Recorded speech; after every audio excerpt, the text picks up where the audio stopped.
Oily hips, Jake Reba, to talk to us about the NFL. Not surprisingly, Tom Brady tops the NFL All-Decade team, but getting the most pushback is Larry Fitzgerald. So Jake, why is he on your NFL All-Decade team?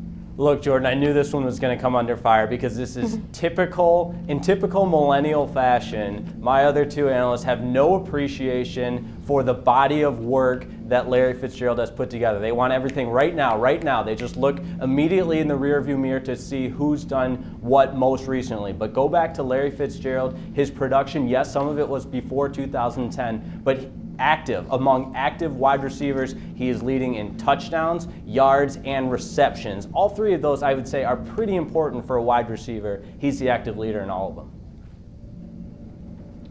Well, here's the problem, Jake, is that when you look at Larry Fitzgerald, yeah, he was good. Yeah, he was consistent. But when I look at the peak, when I look at the ceiling, he shouldn't be on this team. A guy that should be on this team. How about Andre Johnson? Yes, Andre Johnson. Wait, for beating up Cortland Finnegan? Look what he's done in comparison. And when you look at the peak, take a look at this. Larry Fitzgerald, in regard to seasons where he's had over 90 receiving yards per game, he's done it one time. Andre Johnson has done it 5 times, averaging over 90 yards in a season. How about in total receiving yards, over 1,500, something Larry Fitzgerald has never done? How about Andre Johnson? He's done that 3 times. Andre Johnson was on a terrible team in Houston. He had Derek Carr as his quarterback. He had Matt Schaub as his quarterback, and his ceiling has been exponentially better. He's also averaging more career receiving yards per game than Larry Fitz.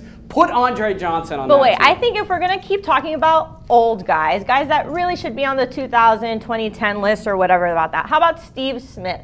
Larry Fitzgerald has said before that he's modeled his game after Steve Smith, that he was like a big role model for him. And also if we look at Steve Smith's body of work, in the playoffs, Steve Smith has had better performances than Larry Fitzgerald. I mean, can we forget the TD in double overtime against a heavily favorited team? That was pretty significant. But also, why are we talking about the old guys when in reality all these young guys in the league now are going to receive circles around all these guys because the numbers are just going to keep getting bigger and bigger and bigger?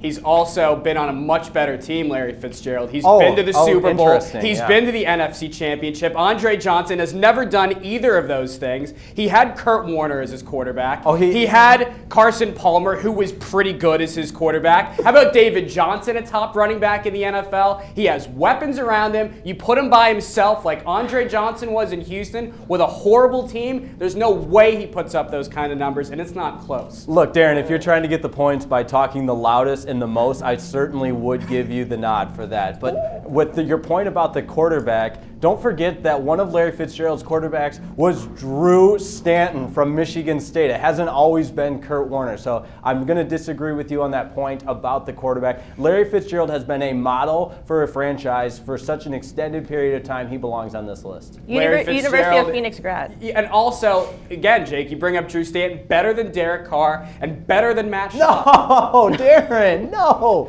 I'm from Michigan. I love watching him at Michigan State, but Drew Stanton is not better than those guys. All right, before this descends into a quarterback debate, I'm going to call this one. I'm giving this to Jake. You got to respect Larry Fitzgerald's long career. He's been the face of a franchise for so many years. I'm giving him the point on this one, which means Jake, over the course of 3 rounds, has 3 points. Lexi has 1. Darren has 1. The tiebreaker for me to move this on into the final, I got to give this one to Lexi because Ray Allen has taken no steroids. Ryan Braun has. And also, if I'm going to let my bias slip into this one, I'm a Cubs fan. Ryan Braun might just be one of the most hated men in Chicago. Darren, I'm sorry, buddy. That brings us to the end of our first round. It was fun having you on the show, but as some would say, you win some and you dim some. We'll see you later, buddy.